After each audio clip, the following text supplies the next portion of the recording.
حضرات، ہم سب ماہ ربیع الاول میں داخل ہو چکے ہیں۔ سال کے 12 مہینوں میں مسلمان ماہ ربیع الاول کی آمد کو خوب محسوس کرتے ہیں اور اس مہینے کی آمد پر بڑی خوشی کا اظہار بھی کرتے ہیں، اس لیے کہ اسی مہینے میں پیارے نبی صلی اللہ علیہ وسلم کی ولادت ہوئی تھی، اسی مہینے میں آپ دنیا میں تشریف لائے تھے۔ اس لیے دنیا بھر کے مسلمان ربیع الاول کی آمد پر یہ خوشی محسوس کرتے ہیں اور اس خوشی کا اظہار بھی کرتے ہیں۔ لیکن فکر مندی کا باعث جو پہلو ہے وہ یہ ہے کہ ماہ ربیع الاول کی آمد کی مناسبت سے پیارے نبی صلی اللہ علیہ وسلم کی ولادت کو عنوان اور موضوع بنا کر آپ صلی اللہ علیہ وسلم کی محبت کے نام پر اس مہینے میں ہر سال مسلمانوں کی جو نشاطات دیکھنے کو ملتے ہیں، مسلمانوں کی جو ایکٹیویٹیز دیکھنے کو ملتی ہیں، مسلمانوں کے جو معمولات اس مہینے میں دیکھنے کو ملتے ہیں، وہ کسی بھی علم رکھنے والے مسلمان کے لیے بہت ہی تشویش کا باعث ہے۔ ماہ ربیع الاول میں دیکھا جائے تو محبت رسول کے نام پر ہر قدم اسوہ رسول سے بغاوت ہوتی ہے، پیارے نبی صلی اللہ علیہ وسلم کی شان میں بیجا غلو کیا جاتا ہے، اور ایسا غلو کہ نعوذ باللہ قدم قدم پر اللہ کی شان میں گستاخیاں ہوتی ہیں، اور پتہ چلتا ہے کہ یہ ایسی امت ہے جس امت کی ایک بڑی تعداد کو اللہ اور اس کے رسول کے حقوق بھی نہیں معلوم، اللہ اور اس کے رسول میں تمیز کرنا بھی اس قوم کو نہیں آیا۔ اللہ کی ذات کیا ہے، نبی کی ذات کیا ہے، اللہ کے حقوق کیا ہے، نبی کے حقوق کیا ہے، اس امت کی بڑی تعداد اس کو جانتی ہی نہیں۔ جب آپ دیکھیں گے کہ ماہ ربیع الاول کی آمد کی مناسبت سے پیارے نبی صلی اللہ علیہ وسلم کی شان میں وہ غلو یہ قوم کرتی ہے، جس غلو سے کہ پیارے نبی نے احادیث میں بار بار منع فرمایا، لا تطرونی کما اطرت النصارى ابن مریم فانما انا عبد فقولوا عبد اللہ ورسولہ، بخاری شریف کی حدیث ہے۔ آپ نے فرمایا کہ لوگوں میرے بارے میں ویسا غلو نہ کرو جیسا غلو کے کرسچنوں نے عیسیٰ علیہ السلام کے سلسلے میں کیا۔ عیسیٰ علیہ السلام اللہ کے بندے اور رسول تھے، کرسچنوں نے انہیں بشریت کے دائرے سے نکالا، انہیں نعوذ باللہ اللہ کا بیٹا بنا دیا۔ پیارے نبی نے کہا کہ ہوشیار، میرے سلسلے میں ایسی غلطی تم نہ کرنا، فَإِنَّمَا أَنَا عَبْدٌ فَقُولُوا عَبْدُ اللَّهِ وَرَسُولُهُ، اس لیے کہ میں اللہ کا ایک بندہ ہوں۔ میرے سلسلے میں تم سب کا عقیدہ یہ ہونا چاہیے کہ میں اللہ کا بندہ ہوں پھر اس کا رسول ہوں۔ پیارے نبی کی یہ واضح تعلیمات موجود ہیں، لیکن ماہ ربیع الاول کی آمد کے ساتھ ہی آپ کو جو میسیجز سننے کو ملتے ہیں، جو نظمیں سننے کو ملتی ہیں، جو نعتیں سننے کو ملتی ہیں، جو قوالیاں سننے کو ملتی ہیں، جو جلسے جلوس منعقد ہوتے ہیں، ان جلسوں میں جو میسیج دیا جاتا ہے اس سے کیا معلوم ہوتا ہے؟ پیارے نبی صلی اللہ علیہ وسلم کی شان میں ایسی مبالغہ آمیزی کہ اللہ کی شان میں قدم قدم پر گستاخی ہوتی ہے، جیسے اس کائنات میں پیارے نبی سے بڑھ کر کوئی اور نہیں، اللہ بھی نہیں۔ گناہ معاف کرنے والے اللہ کے نبی، رزق دینے والے اللہ کے نبی، تجارت میں برکت دینے والے اللہ کے نبی، اولاد دینے والے اللہ کے نبی، مصیبتوں کو دور کرنے والے اللہ کے نبی، خوشیاں دینے والے اللہ کے نبی، ایسا عقیدہ اور ایسی بدعقیدگی مسلمانوں میں پائی جاتی ہے، اور ماہ ربیع الاول کی مناسبت سے ہونے والی تقریروں وغیرہ میں سب آپ دیکھ سکتے ہیں۔ سب سے پہلی بات، اس مہینے کی آمد کی مناسبت سے مسلمانوں نے عید میلاد النبی کے نام پر جو ایک عید گھڑ رکھی ہے، جو جشن وہ منایا کرتے ہیں عید کے نام پر، ایسی عید جس کا خیر القرون میں کوئی ثبوت نہیں، جس کا عہد نبوت میں کوئی ثبوت نہیں، جس کا عہد خلافت راشدہ میں کوئی ثبوت نہیں، ابتدائی 3 صدیوں میں جس کا کوئی ثبوت نہیں، جس عید کو 34 صدی ہجری میں ایک فاطمی حکمران نے ایجاد کیا، اس کو باقاعدہ ماہ رمضان، عید رمضان اور عید الفطر اور عید الاضحیٰ سے زیادہ اہمیت دے کر منایا جانا، اور پچھلے چند سالوں سے بدعت تو ہر علاقائی ہوتی ہے اور کبھی ایک شکل میں نہیں رہتی. باقاعدہ جس طرح میدان میں جا کر ہم عید الاضحیٰ اور عید الفطر کی مناسبت سے دوگانہ نماز ادا کرتے ہیں، ہندوستان کے بعض مقامات میں نادان مسلمان عید میلاد النبی کی مناسبت سے نکلے جلوس میں میدانوں میں جا کے 2 رکعت نماز بھی پڑھنے لگے.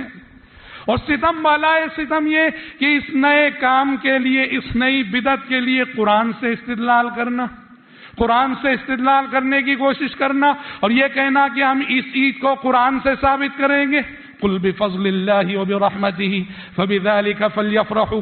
اللہ نے سورہ یونس میں فرمایا قل یا ایھا الناس قد جاءتکم موعظۃ من ربکم وشفاء لما فی الصدور وہدی ورحمۃ للمؤمنین قل بفضل اللہ وبرحمتہ فبذلک فلیفرحوا. اے پیغمبر آپ کہہ دیجئے اے لوگوں تمہارے پاس تمہارے رب کی جانب سے نصیحت آ گئی، تمہارے دلوں کی بیماریوں کی شفا آ گئی، اہل ایمان کے لیے ہدایت اور رحمت کا سامان آ گیا اللہ کی جانب سے، لہذا انہیں خوش ہو جانا چاہیے. قل بفضل اللہ وبرحمتہ فبذلک فلیفرحوا. ان جیسی آیتوں سے استدلال کر کے کہنا کہ یہ آیت عید میلاد النبی پہ دلالت کرتی ہے، یہ آیت کیا پیارے نبی نے نہیں پڑھی، یہ آیت کیا صحابہ نے نہیں پڑھی، اس آیت پہ کیا صحابہ نے عمل نہیں کیا؟ پھر کس بنیاد پہ؟ جب انہوں نے عید میلاد النبی نام کی کوئی چیز نہیں منائی، ہم اس کو ایجاد کر کے پھر اسے کتاب و سنت سے جوڑ کے کتاب اللہ میں تحریف ایک طرح سے کرتے ہیں، اس کے لیے کتاب اللہ سے استدلال کرتے ہیں، جو یقیناً اللہ کی کتاب کی شان میں بہت بڑی گستاخی ہے. اور محترم بھائیوں، ایک بات یہ بھی یاد رکھیے، قوموں کے زوال کی علامت ہوتی ہے، قوموں کے زوال کی علامت ہوتی ہے کہ نبی کی شخصیت کو پکڑ لیں اور نبی کے لائے ہوئے دین، پیغام، دعوت اور میسج کو چھوڑ دیں. یہ قوموں کے زوال کی علامت ہوتی ہے.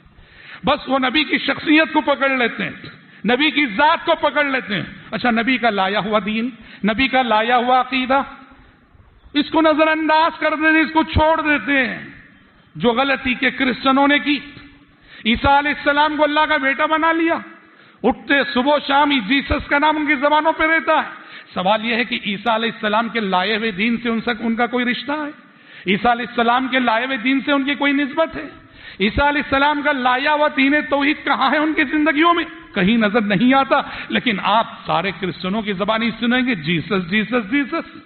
قوموں کے زوال کی علامت ہوتی ہے کہ نبی کی لائے ہوئی تعلیم کو نظر انداز کر دیں، اس کی دعوت کو نظر انداز کر دیں، اس کے میسج کو نظر انداز کر دیں، اس کی شریعت کو نظر انداز کر دیں، اس کے قانون کو نظر انداز کر دیں، اس کی تعلیمات کو نظر انداز کر دیں اور بس نبی کی شخصیت کو پکڑ لیں.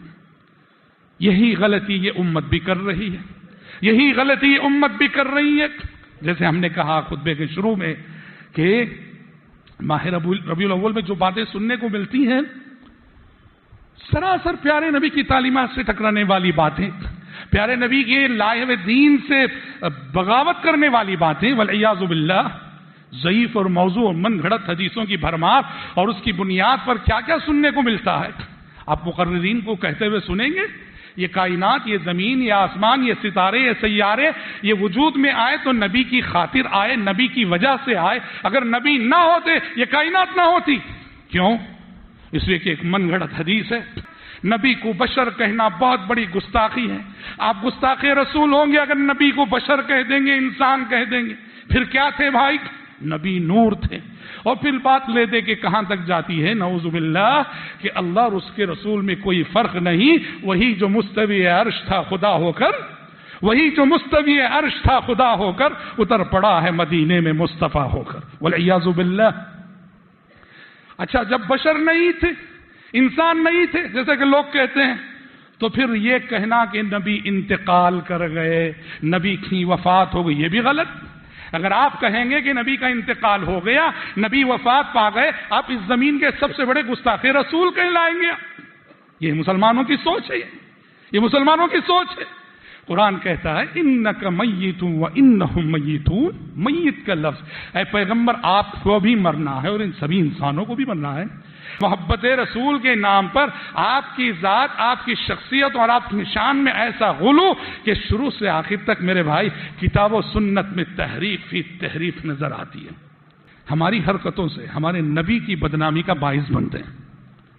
ماہ ربیع الاول جیسی مناسبتوں میں اپنی حرکتوں کی وجہ سے، اپنی نادانی کی وجہ سے پیارے نبی صلی اللہ علیہ وسلم کی بدنامی کا باعث بنتے ہیں. کیسے بھائی؟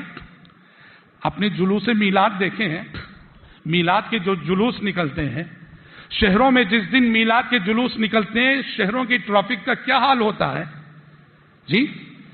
ساری سڑکیں جام، ہر طرف ٹریفک ہی ٹریفک. کتنے لوگوں کو تکلیف ہوتی ہے. جس نبی نے اپنی ذات سے زندگی میں کبھی کسی کو تکلیف نہ دی، اس نبی کے نام پر ہم سال میں ایک دن میلاد کے جلوس نکال کر شہر بھر کے لیے ٹریفک جام کر کے ہزاروں لاکھوں لوگوں کی تکلیف کا باعث بنتے ہیں. کوئی یہ نہ کہے کہ دوسری قومیں بھی تو کرتی ہیں، دوسری قومیں کرتی ہیں، جلوس نکالتی، یہ کوئی دلیل نہیں. یہی تو سب سے بڑا مسئلہ ہے. ایک ایسا کمپٹیشن چل پڑا ہے کہ جس کی وجہ سے ہندو مسلم منافرت کا ماحول بنتا ہے، اور یہی چیزیں ہندو مسلم فسادات کا سبب بنتے ہیں کہ میلاد کا جلوس جب آتا ہے باقاعدہ کوشش ہوتی ہے کہ اس بار گنیشا کا جلوس جو نکلا نا اس سے شاندار ہم میلاد کا جلوس نکالیں گے. یہ کمپٹیشن ہوتا ہے اور یہیں سے ہندو مسلم فسادات کے لیے راہیں ہموار ہوتی ہیں. یاد رکھیے، اس طرح کے جلوس نکالنا، سڑکوں کو جام کرنا، ٹریفک کو جام کرنا، یہ آپ کی اور میری عقل کہتی ہے تو کہے، اسلامی تعلیمات قطعاً اس کی اجازت نہیں دیتی.